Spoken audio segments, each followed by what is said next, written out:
nosso carinhoso cumprimento a todos os nossos assistentes, aos nossos espectadores do programa Espiritismo via Web.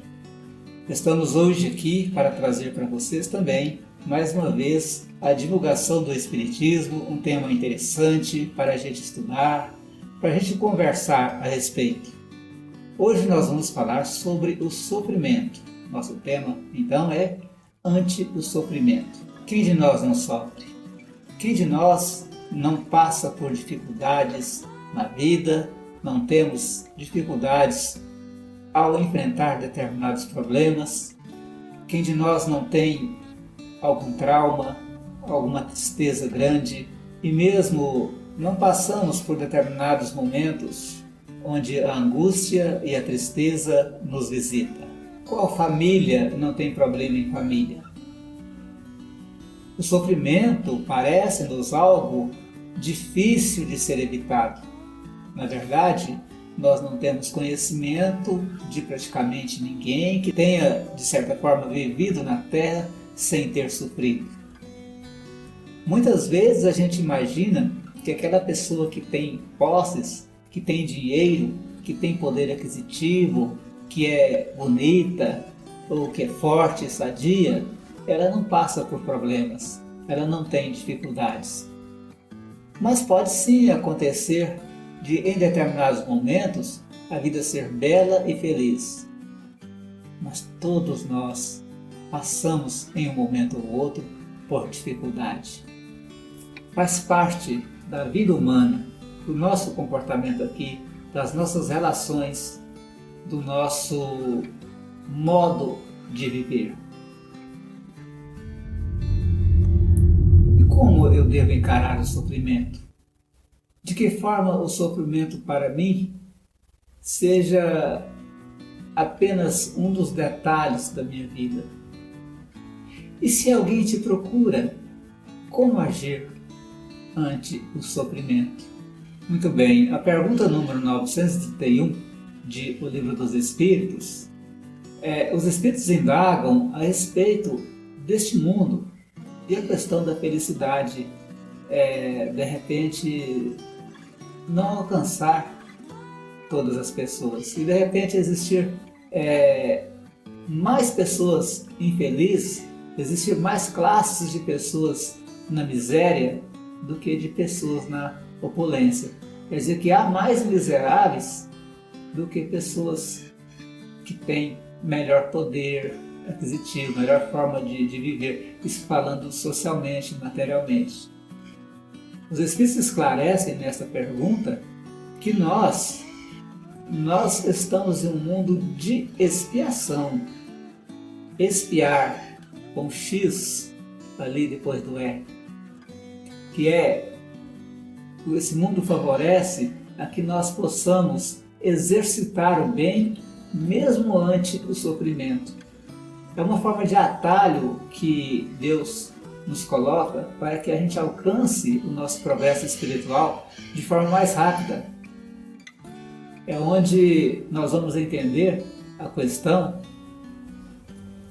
observando que, embora o mundo nos pareça assim de cabeça para baixo, nos pareça assim que haja muito mais gente sofrendo e mais dificuldade, a oportunidade de crescer nesse mundo como espíritos, a oportunidade de nos tornar melhores, ela é acessível para todos.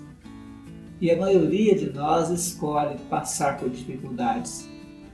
Porque passando pelas dificuldades, o espírito vai ficar mais forte, o espírito fica melhor, ele fica mais robusto para enfrentar as dificuldades da vida. Observemos o nosso planeta. Verifiquemos então as crianças abandonadas, as pessoas desesperadas, algumas sofrendo, principalmente em decorrência de incompreensão, em decorrência de doenças, como está ocorrendo agora, em decorrente de dificuldade de entender a vida, problemas familiares. Observemos o mundo assim de cima, como se fôssemos alguém que estivesse observando de fora. E nós vamos verificar que muitos de nós procura o próprio sofrimento. Muitos de nós cavam o próprio buraco para depois cair dentro dele. O Evangelho de Jesus nos diz: bem-aventurados os brandos e pacíficos, porque serão chamados filhos de Deus. Filhos de Deus, ou seja, herdeiros de felicidade, de alegria, de paz. Mas nós, muitas vezes, nos prendemos em detalhes. Por que tudo acontece de ruim comigo? Por que o mundo cai na minha cabeça? Por que tudo dá errado para minha família? E não percebemos que a própria natureza nos ensina a paciência de seguir adiante, apesar das dificuldades. Se a gente observar a correnteza da água, ela vai desviando das pedras até chegar ao mar.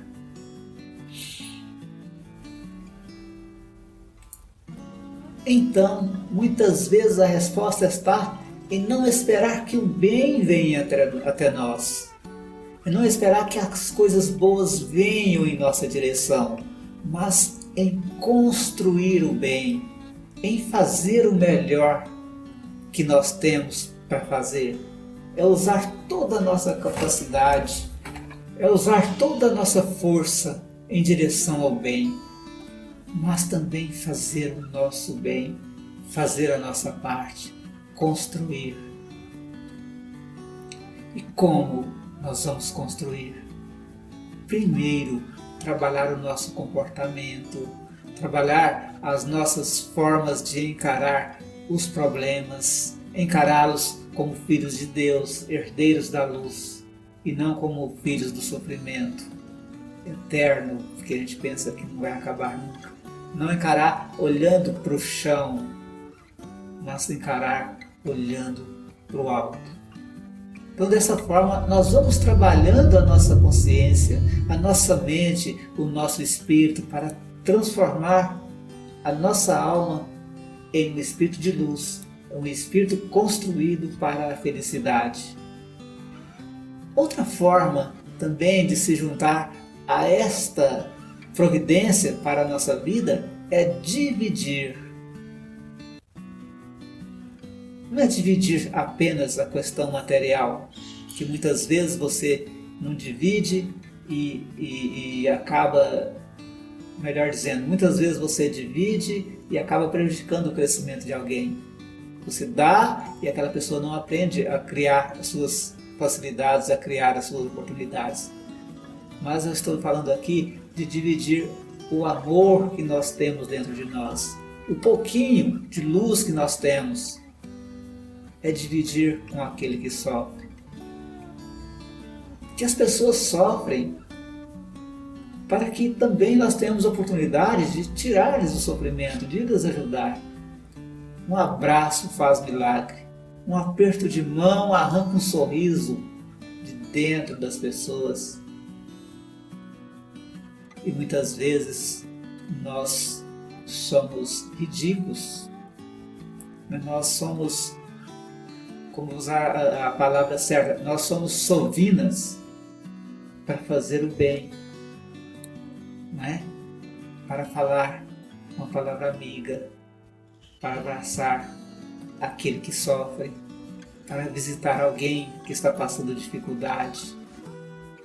As esperanças e consolações, elas estão no Evangelho. Se a gente ler o Evangelho, buscar a mensagem, nós já temos o cabedal suficiente, a postura suficiente para poder passar o bem que está ali. Falta talvez o exemplo que ele vai ser dado exatamente no momento que você leva o lenitivo, leva a alegria, leva a paz para uma pessoa que sofre. Talvez alguém que esteja acamado, talvez alguém que não tem teto, que está na rua jogado, ou talvez aquela pessoa que está numa mansão cheia de riquezas materiais, mas é uma miséria imensa, parafraseando o Chico Xavier. Uma miséria tão grande que aquela pessoa só tem dinheiro não tem mais nada.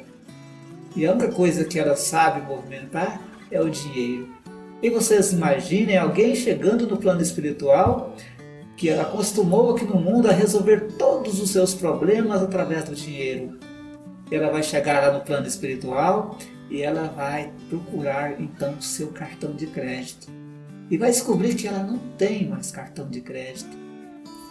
Vai procurar o seu talão de cheque. E ela vai descobrir que ela não tem mais talão de cheque. E ela vai tentar usar a sua influência. Eu sou fulano de tal, doutor tal, ciclano.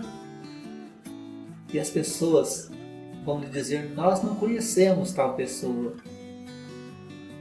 E ele vai ter que ser ele mesmo. Ele vai perceber a sua miséria espiritual.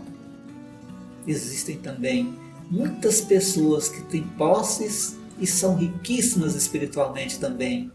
Mas não estou falando dessas pessoas, porque estas estão aqui para melhorar o mundo, para trabalhar, para que o mundo melhore. Eu estou falando dessas que vieram para se melhorarem, se trabalharem, melhorarem o seu espírito e têm a oportunidade aqui de ter a fortuna. E não compreendem essa missão, não compreendem esse trabalho que elas devem fazer com elas mesmas. Ou seja, induzir aos outros ao bem. E aí a gente vê, observa quantas pessoas também, né? Acabei de falar agora que têm as suas fortunas, e aí tem empresas, e essas empresas têm funcionários, e esses funcionários têm famílias. E estas famílias também empregam outras pessoas e aquela empresa mantém aquela multidão. Essas pessoas são abençoadas. O seu ideal, o seu trabalho mantém várias famílias. Tem empresas que mantêm milhares de famílias. Então, às vezes a gente precisa trabalhar isso, desviando das inconvenientes, de repente de interpretar mal determinadas situações. E o mundo? Como o mundo está repleto de pessoas diferentes, de pessoas necessitadas e que não percebem que são necessitadas, de pessoas acamadas, levando uma vida difícil, mas não recebem um abraço do pai, da mãe, do carinho do filho, e estão ali jogadas, porque o calor do Cristo ainda não atingiu aqueles corações. Então existe aí um campo imenso para a gente trabalhar o bem, para a gente fazer algo de nós mesmos, pelo nosso próximo, de nós mesmos para nós mesmos, de nós mesmos para esse mundo imenso, essa terra maravilhosa, esse planeta azul lindo que nós temos para viver nele. E este amor ao próximo que Jesus ensinou, esse amor que abraça o mundo, ele vai nos dar uma sensação de alegria muito grande. A gratidão virá em forma de sensação de alegria e felicidade. Então, quanto mais colocamos esse trabalho de levar o bem, de construir o bem, de levar esperança e consolação, como está no Evangelho de Jesus, àquele que sofre, nós vamos ter garantia de êxito para a nossa vida, garantia de êxito diante das provas que recebemos neste mundo, das expiações. Porque se nós tivermos provas, elas têm que ser bem aceitas e compreendidas. Se nós estamos passando por expiação, nós temos que compreender e enfrentar, apesar de ser difícil. Então vamos observar a coisa de fora, observando como uma estrela ante o imenso universo com milhões de irmãs, e vemos o nosso planeta rodopiando ao redor do Sol, e vamos observar o quanto é grandiosa essa obra, e nós fazemos parte dela. O amor de Deus é imenso por nós. Se nós observarmos por esse ponto de vista, nós vamos observar que Jesus falava de uma vida em um plano de felicidade muito grande. Porque se nós já estamos em um lugar tão lindo, tão imenso e tão grandioso, por que não aceitar as dificuldades, trabalhar por nos melhorar e tentar também vencer essas dificuldades, ajudando o nosso próximo e nos transformando? A pergunta 934 também de O Livro dos Espíritos vem nos alertar a respeito das pessoas amadas que nós perdemos, por exemplo, através da desencarnação, né, da morte. O Espiritismo ensina que não há morte. Não há por que nos desesperarmos diante dessa situação. Não existe morte. Esse plano material é um plano para que nós possamos aprimorar o nosso espírito, crescer espiritualmente. A nossa verdadeira vida é a vida espiritual. Então, muitas causas de sofrimento nós, às vezes, avaliamos como grande e não são assim tão grandes. Observando que a natureza, ela nos dotou de inteligência, capacidade de raciocínio, para que a gente possa compreender que se existe algo assim tão grandioso, por que também não existe a vida espiritual? Não há morte. Essa é a mensagem espírita, não há morte. Beleza? O nosso assunto de hoje, ante o sofrimento. Muito obrigado. Que Deus nos abençoe e ilumine. Muita paz, muita luz.